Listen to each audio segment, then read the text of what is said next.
कहते हैं कुछ दर्द ऐसे होते हैं जो इंसान को या तो मिटा देते हैं या बना देते हैं, और आदित्य उन्हीं में से एक था जो दर्द में से निकला तो खाक नहीं, चिंगारी बनकर निकला। आदित्य एक छोटे से कस्बे में पला बढ़ा, जहां सपनों को हकीकत मानने वाले लोग कम और सपने बेचने वाले ज्यादा थे। उसके पिता की एक छोटी सी चाय की दुकान थी और मां सिलाई करके घर चलाने में हाथ बटाती थी। जिंदगी आरामदायक नहीं थी, लेकिन प्यार और ईमानदारी ने हमेशा घर को जिंदा रखा। आदित्य शुरू से ही अलग सोच रखता था। वो सिर्फ नौकरी पाकर जीवन काटना नहीं चाहता था, वो कुछ बड़ा करना चाहता था, कुछ ऐसा जिससे उसका नाम लोगों की जुबान पर हो और उसका संघर्ष किसी और की प्रेरणा बन सके। कॉलेज में उसका दाखिला मुश्किल से हुआ था, लेकिन जब हुआ तो वहां उसकी मुलाकात हुई नेहा से, एक स्मार्ट, शहर में पली बढ़ी लड़की जिसके पास सब कुछ था जो आदित्य के पास नहीं था। ब्रांडेड कपड़े, महंगा मोबाइल, अंग्रेजी में धारा प्रवाह बातचीत और खुद को लेकर एक अजीब सी चमक। लेकिन उस चमक के पीछे एक बात थी जो आदित्य को खींच लाई। नेहा की आंखों में कुछ गहराई थी और उसकी मुस्कान में कुछ ऐसा था जो आदित्य को बेचैन कर देता। धीरे धीरे दोनों के बीच दोस्ती हुई। नेहा को आदित्य की बातें पसंद आने लगी। उसका साफ दिल, उसकी ईमानदारी, उसका संघर्ष करने का हौसला। वो अक्सर कहती थी, तुम जैसे लोग अब मिलते नहीं, तुम्हारे जैसा होना चाहिए जिंदगी में। लेकिन यह तारीफ ज्यादा दिन नहीं चली, क्योंकि धीरे धीरे नेहा को समझ आने लगा कि आदित्य सिर्फ अच्छा लड़का है, लेकिन काबिल नहीं, उस काबिल नहीं जो उसका सपना था। कॉलेज के आखिरी साल में नेहा को एक बड़ी मल्टीनेशनल कंपनी से ऑफर मिला और वहीं से उसकी सोच में बदलाव आना शुरू हुआ। अब वो आदित्य से बातें करते हुए झुंझलाने लगी। उसे अति इमोशनल, प्रैक्टिकल न होने वाला और भविष्यहीन कहने लगी। आदित्य उसकी हर बात को समझना चाहता था। उसे खोने के डर से खामोशी ओढ़े हुए था। लेकिन सच तो यह था कि नेहा अब उसे छोड़ने की तैयारी कर चुकी थी। एक शाम जब दोनों एक कैफे में मिले, नेहा ने बिना किसी भूमिका के कहा, आदि, मैं अब और आगे नहीं बढ़ सकती। हम अलग हैं, हमारी दुनिया अलग है। मैं तुमसे प्यार करती थी, लेकिन प्यार से पेट नहीं भरता। तुम अच्छे हो, लेकिन तुम्हारे पास क्या है? आदित्य उस वाक्य पर रुक गया। तेरे पास क्या है? ये 5 शब्द उसके कानों से ज्यादा उसकी आत्मा में गूंजते रहे। उसने उस दिन कुछ नहीं कहा, सिर्फ मुस्कुराया, जैसे किसी जिंदा इंसान ने खुद को तोड़ते हुए देखा हो। नेहा उठकर चली गई और आदित्य वहीं बैठा रहा जब तक कैफे बंद नहीं हो गया। उस रात उसने खुद से वादा किया, अब वो किसी को यह सोचने का मौका नहीं देगा कि उसके पास क्या है। अब वो खुद को इस काबिल बनाएगा कि वो किसी की जरूरत नहीं, बल्कि किसी की प्रेरणा बने। आदित्य ने अपने घर लौटते ही खुद को कमरे में बंद कर लिया। उसने अपनी पुरानी नोटबुक निकाली, जहां वो बिजनेस आइडियाज लिखा करता था, पर जो कभी किसी को बताता नहीं था, क्योंकि सब उसका मजाक उड़ाते थे। उसने अपनी मां की सिलाई मशीन को देखा और सोचा, क्यों ना कुछ ऐसा किया जाए जो गांव-गांव की महिलाओं को आर्थिक रूप से सशक्त कर सके। यहीं से शुरू हुआ उसका सफर, सिलाई से डिजाइन की दुनिया में, कपड़े बेचने से ब्रांड बनाने की ओर। आदित्य ने अपना एक छोटा सा कारीगर यूनिट बनाया, जहां उसने 5 महिलाओं को ट्रेनिंग देना शुरू किया। मोबाइल से ही सोशल मीडिया पर नवांश नाम से पेज बनाया, जो महिलाओं द्वारा बनाए गए कपड़ों का ब्रांड था। शुरू में लोग हंसे, कोई ऑर्डर नहीं आया, लेकिन आदित्य ने हार नहीं मानी। वो रोज वीडियो बनाता, पैकेजिंग खुद करता, सोशल मीडिया पर ब्रांड स्टोरी पोस्ट करता और हर कमेंट का जवाब देता। धीरे धीरे काम बढ़ने लगा। एक पोस्ट वायरल हुई, एक न्यूज पोर्टल ने उसकी कहानी छापी, और फिर जैसे सब कुछ बदल गया। देश के अलग अलग राज्यों से ऑर्डर आने लगे। बड़े स्टोर्स ने संपर्क किया। महिलाओं की संख्या 100 पार कर गई और आदित्य को सरकार की ओर से युवा नवोन्मेषक सम्मान मिला। अब वो आदित्य नहीं था जो नेहा से मिलने चाय के लिए पैसे जोड़ता था। अब वो खुद एक ब्रांड था, एक पहचान था और एक बदलाव था। लेकिन किस्मत का खेल देखिए, ठीक उसी दिन जब उसका इंटरव्यू एक बड़े टीवी चैनल पर प्रसारित हुआ, उसे एक व्हाट्सएप मैसेज आया, आदित्य, क्या तुम मुझसे एक बार मिल सकते हो? नेहा। वो चौंका नहीं, बस कुछ पल तक मैसेज को देखा, फिर फोन रख दिया। लेकिन कहानी अभी खत्म नहीं हुई थी।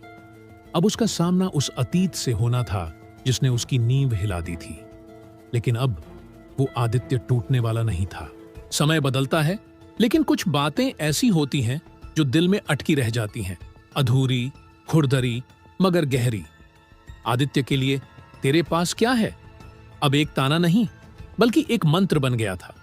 उसने अपने जीवन की हर सुबह उसी वाक्य के साथ शुरू की थी, जैसे कोई जले हुए घाव पर रोज नया मलहम रखता हो, मगर एक ऐसा मलहम जो दर्द के साथ इरादा भी बढ़ाता हो।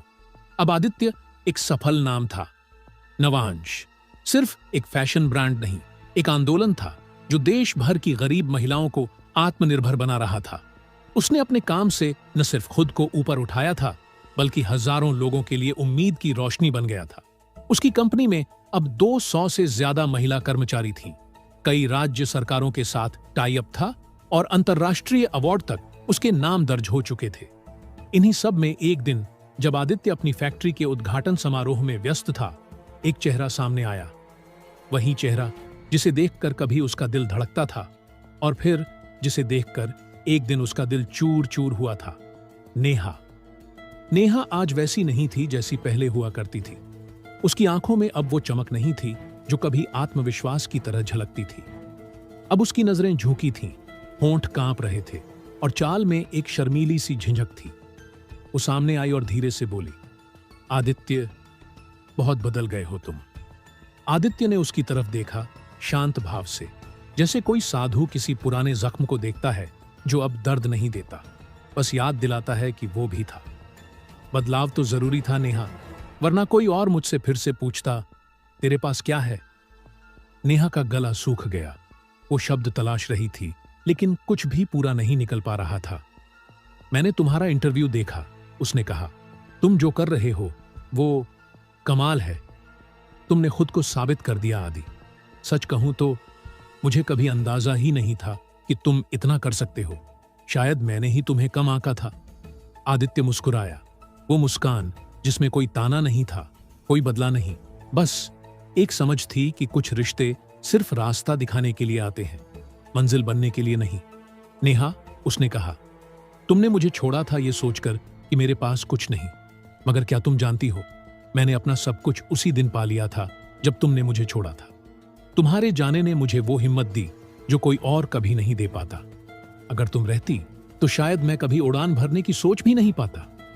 नेहा की आंखों में अब आंसू थे। वो थमी नहीं, वो वहीं फूट पड़ी। आदि, मैं आज भी तुम्हें चाहती हूं। मैंने बहुत कोशिश की तुम्हें भुलाने की, लेकिन नहीं कर पाई। तुम्हारी यादें, तुम्हारी बातें, सब कुछ जैसे मेरी रूह में बस गए हैं। तुम आज जो हो वही तो मैं चाहती थी, एक कामयाब आदमी, एक मजबूत इंसान। मैं अब तुमसे दूर नहीं रह सकती आदि। प्लीज एक बार फिर से वापस आ जाओ। आदित्य के सामने अब वो ख्वाब खड़ा था जिसे उसने एक दिन आंखों से गिरते देखा था, लेकिन अब उसकी आंखों में न कोई लाचारी थी, न मोह। अब वहां सिर्फ स्पष्टता थी, और वो स्पष्टता दिल को मजबूती देती है, भावुकता नहीं। उसने धीमे से जवाब दिया, नेहा, अगर तुम उस आदित्य से प्यार करती थी जो संघर्ष कर रहा था, तो शायद मैं आज तुम्हारे साथ होता। लेकिन तुमने मुझसे प्यार नहीं किया। तुमने मेरी संभावनाओं से डर महसूस किया, और आज जब वो संभावनाएं हकीकत बन गईं, तब तुम लौटी हो। मगर मैं अब उस प्यार का हिस्सा नहीं बन सकता जो मेरी सफलता की शर्त पर टिका हो। नेहा सुबक रही थी, मगर आदित्य के शब्द अब पानी की तरह बहते जा रहे थे, साफ लेकिन ठंडे। मैंने तुम्हें माफ कर दिया है नेहा, लेकिन मैं अब पीछे नहीं देख सकता, क्योंकि अब मेरे साथ वो औरतें हैं जिनके पास पहले कुछ नहीं था। अब उनके पास उम्मीद है। मेरे पास अब वो बच्चे हैं जो अपने गांव में बैठकर किताबों में मेरे बारे में पढ़ते हैं। और हां, मेरे पास अब इतना कुछ है कि मुझे किसी के साथ होने की जरूरत नहीं, क्योंकि मैं खुद अपने साथ हूं। नेहा की आंखें गीली थीं, लेकिन उसकी हथेलियां खाली, जैसे किसी ने रेत पर ताजमहल बनाना चाहा हो, मगर लहरें पहले ही सब बहा ले गई हों। आदित्य ने एक बार फिर मुस्कुराकर कहा, अब तुम जाओ, क्योंकि मेरे पास वाकई अब सब कुछ है, सिवाय बीते हुए कल के। नेहा चली गई, लेकिन उस मुलाकात ने आदित्य के भीतर कहीं कुछ हिला दिया था। वो कोई नाराजगी नहीं थी, कोई दर्द नहीं था। वो एक सवाल था, क्या आदमी का दिल कभी इतना बड़ा हो सकता है कि वो पुराने घावों को सहलाकर फिर से किसी को अपने भीतर जगह दे सके? रात भर वो अपनी बालकनी में बैठा रहा। ठंडी हवा उसके चेहरे से टकराती रही और वो उन सालों को याद करता रहा जब नेहा ने उसका हाथ छोड़ा था। लेकिन फिर उसने वो दिन भी याद किए जब खुद से किया गया एक वादा उसे हर सुबह जगाता था। अब वो लड़का नहीं था जो नेहा के "तेरे पास क्या है?" से टूटा था। अब वो आदमी बन चुका था जो उस सवाल का जवाब बन गया था, बिना शोर किए, बिना बदला लिए। अगली सुबह जब आदित्य अपनी मां को नाश्ते पर बैठाकर चाय परोस रहा था, मां ने पूछा, "बेटा, वो लड़की कौन थी जो कल तुम्हें मिलने आई थी?" आदित्य कुछ पल चुप रहा, फिर हल्की सी मुस्कान के साथ बोला, "एक पुराना पन्ना मां, जिसे पढ़कर अब समझ आया है कि कहानी अधूरी थी।" मां ने उसके कंधे पर हाथ रखा। कभी कभी अधूरी कहानियां ही सबसे खूबसूरत होती हैं, अगर उन्हें सही समय पर खत्म किया जाए। उसके बाद 3 दिन तक आदित्य ने नेहा से कोई संपर्क नहीं किया। लेकिन चौथे दिन एक पार्सल नेहा के दरवाजे पर पहुंचा। उसमें एक डिब्बा था, एक हैंडमेड कुर्ता जिसे नवांश की एक महिला कारीगर ने बनाया था, और एक छोटा सा नोट। "तेरे पास क्या है?" इसका जवाब अब मेरे पास है, लेकिन अब मैं पूछना चाहता हूं, क्या अब तुम्हारे पास हिम्मत है? अगर है तो कल शाम मेरी फैक्ट्री में मिलो, बिना जवाब लिए नहीं जाऊंगा। नेहा का दिल धड़क उठा। शायद ये वही मौका था जिसकी उसे तलाश थी, लेकिन डर भी था कि कहीं फिर से कुछ टूट न जाए। मगर अब वो जानती थी कि अगर वो नहीं गई तो जिंदगी भर पछताएगी। अगले दिन शाम को फैक्ट्री के पीछे बने नए कॉन्फ्रेंस हॉल में एक छोटा सा आयोजन था। नवांश की 5वीं वर्षगांठ। मीडिया, इन्वेस्टर्स, क्लाइंट्स सब आए थे, लेकिन आदित्य की निगाहें दरवाजे पर अटकी थीं। और फिर दरवाजा खुला। नेहा अंदर आई, साधारण सलवार कुर्ते में, बिना मेकअप, लेकिन आंखों में वो चमक लिए जो सिर्फ सच बोलती है। आदित्य मंच पर था। भाषण खत्म करते हुए बोला, "मुझे नहीं पता मैंने कितने लोगों का दिल जीता, लेकिन आज यहां एक ऐसा दिल आया है जिसे मैंने कभी खोया था, और अब उसे फिर से पाना चाहता हूं, मगर इस बार उसकी रजामंदी से।" सब हैरान थे और नेहा की आंखें भर आई थीं।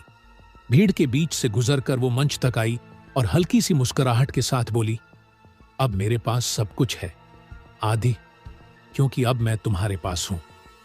तालियां बजीं, फूल बरसे, मगर सबसे ज्यादा गूंजा एक खामोश सा आलिंगन, आदित्य और नेहा का। अब उनके बीच कोई सवाल नहीं था, कोई हिसाब नहीं था, सिर्फ एक सफर था जो गलत मोड़ से होकर वापस अपने रास्ते पर लौट आया था। और उस दिन एक पत्रकार ने आदित्य से पूछा, "आपने उसे माफ कर दिया, इतना बड़ा बनने के बाद भी?" आदित्य ने सिर्फ एक बात कही, "सच्चा प्यार कभी छोटा नहीं होता, वो या तो बदलता है या फिर वापस लौटता है।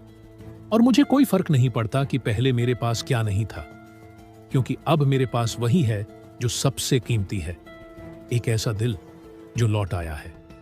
कहानी समाप्त।